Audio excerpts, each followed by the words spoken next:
Halo, assalamualaikum warahmatullahi wabarakatuh. Balik lagi di channel Farid Ramadana. Kali ini aku mau kasih tahu ke kalian informasi terbaru gimana cara masuk Bali atau syarat masuk Bali terbaru nih di bulan September nih guys. Aku bakalan kasih tahu ke teman-teman syarat masuk Bali jalur darat dan jalur udara terbaru ya guys. Jadi disimak terus video ini, dan sebelumnya teman-teman jangan lupa untuk tekan subscribe dan tekan loncengnya juga, dan juga bisa share ke teman-teman yang lainnya juga ya, supaya channel ini bisa berkembang lagi dan bisa sering kasih informasi ke teman-teman ya. Nah, yang pertama aku mau ngebahas syarat wajib menyeberangnya alias syarat masuk Bali jalur darat nih terbaru di bulan September nih guys. Jadi yang pertama itu kalian harus punya surat negatif antigen ataupun PCR ya teman-teman. Kalau antigen itu masa berlakunya bisa 1 hari, 1 kali 24 jam, dan yang untuk PCR itu bisa 2 hari atau 2 kali 24 jam. Dan yang syaratnya kedua, teman-teman harus sudah vaksin minimal dosis pertama.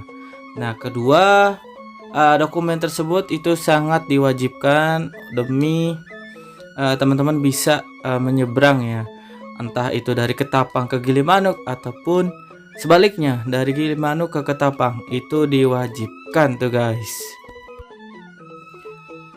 Dan gak cuma itu ya guys, teman-teman juga harus memesan tiket kapalnya itu lewat aplikasi Verizi. Nah, aplikasi Verizi ini sudah bekerja sama Peduli Lindungi. Jadi untuk meminimalisir terjadinya penipuan pada sertifikat ataupun surat negatif antigennya nih guys, sama sertifikat vaksinnya juga. Jadi data-data teman, kalau misalkan teman udah punya vaksin ataupun maksudnya sertifikat vaksin ataupun surat antigen, itu pasti sudah terdata di Peduli Lindungi. Jadi pada saat memesan tiket teman-teman di sistemnya itu sudah memvalidasi ya, jadi nggak bisa ada tipu-tipu lagi nih gitu. Jadi selain vaksin untuk syarat wajib untuk proses reservasi di tiket online Verizi ini, yang kedua itu teman-teman saat proses reservasi tiket seluruh data penumpang wajib diisi sesuai kartu identitas atau KTP ya, tuh poin di nomor 2. Dan yang poin di nomor 3 itu data diri seluruh penumpang dalam kendaraan wajib terdaftar dalam tiket tuh guys. Nah, buat teman-teman yang mungkin masih belum paham mengenai gimana cara dapetin surat negatif rapid antigen yang berbarcode ya. Jadi teman-teman harus pastiin dulu ke tempat teman-teman mau melakukan rapid test itu apakah itu sudah verifikasi oleh Peduli Lindungi tempatnya atau belum gitu. Kalau sudah terverifikasi itu udah pasti nanti bakalan dapat barcode, ataupun nanti setelah teman-teman dapat hasil negatifnya itu nanti bakalan diproses didaftarkan ke aplikasi Peduli Lindungi. Jadi data teman-teman hasil negatifnya itu sudah tertera di aplikasi Peduli Lindungi seperti contoh ini nih di layar nih. Jadi ada nama dan tertera di situ negatif ya teman-teman, dan di situ tertera sama jenis tesnya, tanggal tesnya kapan, dan lokasi tesnya itu. Dan di situ ada barcode-nya dan ini adalah syarat wajib. Jadi teman-teman harus tunjukin ke tempat verifikasi di pelabuhan, harus menunjukkan ini ya. Jadi nggak cuma kertas aja, surat aja, tapi teman-teman sekarang harus nunjukin ini aplikasi Peduli Lindungi beserta hasilnya ini negatif dan ada barcode-nya gitu. Ini memvalidasi teman-teman supaya bisa nyebrang gitu. Jadi saya ulangi ya, jadi teman-teman harus ngecek dulu rumah sakit atau klinik yang teman-teman mau tuju itu apakah sudah terdaftar di Peduli Lindungi atau belum gitu. Pastikan itu sudah terdaftar biar nanti bisa terkoneksi, terlink gitulah nanti hasilnya itu ke aplikasi Peduli Lindungi. Jadi data-data teman-teman itu langsung masuk ke aplikasi tersebut gitu.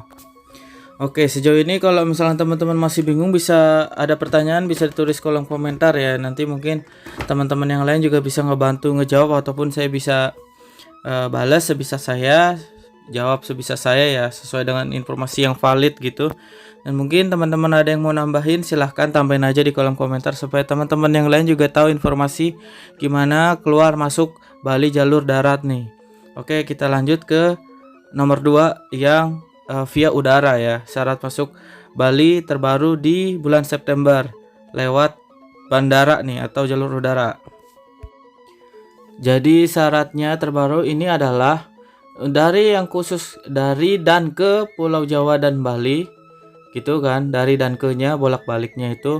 Kalau teman-teman udah punya dosis pertama vaksin, itu teman-teman tetap harus tes PCR ya. Tes PCR-nya masih berlaku 2 hari, 2 kali 24 jam gitu. Kalau rapid testnya antigen itu nggak bisa, kalau dosis cuma pertama aja. Dan kalau teman-teman sudah dosisnya lengkap, baru teman-teman bisa pakai antara itu rapid test PCR boleh ataupun rapid antigen boleh gitu. Kalau dosisnya lengkap, sekali lagi kalau dosisnya lengkap ya guys. Jadi itu keringanannya. Dan buat teman-teman yang bandara di luar Pulau Jawa Bali yang sudah level PPKM-nya udah 1 dan 2 itu kartu vaksin itu nggak diperlukan. Terus tes PCR itu perlu, dan atau rapid antigen juga bisa ya kalau level 1 dan level 2. Tapi kayaknya sih jarang banget di Indonesia yang sudah level 1 atau level 2. Kebanyakan level 4 dan level 3 ya guys. Di seluruh Indonesia nih bandaranya. Semoga sampai sini informasinya dimengerti ya, jelas ya. Dan ada tambahan lagi untuk penumpang yang di usia di bawah 12 tahun itu tidak diperkenankan untuk melakukan perjalanan udara nih guys. Dan buat teman-teman mungkin yang nggak punya vaksin dikarenakan ada penyakit-penyakit tertentu, penyakit bawaan atau komorbid yang tidak memperkenankan teman-teman untuk bisa vaksin, itu teman-teman harus bawa surat keterangan dokter dari rumah sakit pemerintah yang menyatakan bahwa tidak atau belum mendapatkan vaksin karena alasan medis gitu. Jadi nggak bisa ngarang-ngarang ya guys, kayak gitu. Dan aku untuk yang di penyeberangan itu saya dapat kabar ada beberapa penumpang yang membawa anak-anak kecil kayak umur 3 tahun ataupun umur di bawah 12 tahun itu katanya bisa untuk nyebrang ya guys, walaupun di situ tulisannya untuk penyeberangan jalur darat nih, penyeberangan Gilimanuk ke Ketapang ataupun sebaliknya, tapi katanya bisa lolos gitu, nggak ada pertanyaan apa-apa gitu. Ya semoga aja itu salah satu keringanan ya guys. Kasihan juga anak-anaknya kalau misalkan ditinggal di rumah gitu dan orang tuanya kerja ataupun pulang kampung atau ada keperluan lain gitu ditinggal, kasihan. Mungkin saya bakalan lampirkan juga link download Peduli Lindungi ya dari Play Store biar gampang. Dan ini sekedar informasi aja buat yang melanggar hukum ya, seperti memalsukan dokumen kesehatan, tes COVID ataupun identitas persyaratan perjalanan merupakan tindakan melanggar hukum tuh guys. Bagi yang ketangkap itu nanti bakalan dikenakan pasal 263 dan 268 KUHP tentang membuat surat palsu atau memalsukan surat. Wah, jangan ya guys. Taati peraturan aja biar semuanya lancar. Dan ini sekedar informasi aja, kalau di Bandara I Gusti Ngurah Rai sekarang rapid test PCR itu udah turun harganya ya. Jadi 495.000 yang sebelumnya itu 900.000. Dan hasil juga bisa diperoleh H+1 setelah sampel diambil. Dan untuk yang rapid test antigen sekarang turun ya dari sekitar 140 ya kalau nggak salah, atau 150 ribuan gitu kalau nggak salah, sekarang jadi 99.000. Jadi hasil dapat diperoleh 1 jam setelah sampel diambil. Ini lebih mempermudah kita ya guys, bagusnya. Yang masih nanya lokasi bandara sebelah mana, tuh ada lokasinya Airport Health Center X Gedung Wisti Sabah. Ke situ aja langsung. Dan ya. Buka setiap hari dari jam 7 pagi sampai jam 8 malam waktu Indonesia Tengah. Dan saya dapat informasi dari satu rumah sakit juga kalau rapid antigennya itu lebih murah daripada bandara nih guys, yaitu Rumah Sakit Bali Jembaran. Nih, rapid antigennya itu cuma 95.000. Dibuka jadwalnya itu dari jam 6 pagi sampai jam 10 malam waktu Indonesia Tengah. Jadi teman-teman kalau mau booking juga ada nomornya, itu informasi lebih lanjut bisa dihubungi nomor di bawah ya, pojok kanan bawah tuh. Nah, semoga informasi ini bermanfaat dan mungkin buat teman-teman yang lebih tahu lagi tempat-tempat mana lagi rapid antigen ataupun swab PCR yang murah, bisa ditulis kolom komentar beserta alamatnya di mana ya. Jadi yang lain bisa tahu juga tuh. Ini informasi penting buat kita semua supaya ya urusannya lancar ya. Amin. Dan buat teman-teman, saya doain semoga nggak kena COVID, dijauhkan dari penyakit COVID atau penyakit lainnya. Dan bagi yang terkena COVID sekarang, semoga cepat diangkat penyakitnya dan bisa balik lagi beraktivitas seperti biasa. Amin ya robbal alamin. Oke, gitu aja teman-teman. Buat yang teman-teman belum subscribe, jangan lupa dong di subscribe biar channel ini makin berkembang dan bisa share langsung terus ke teman-teman semuanya ya.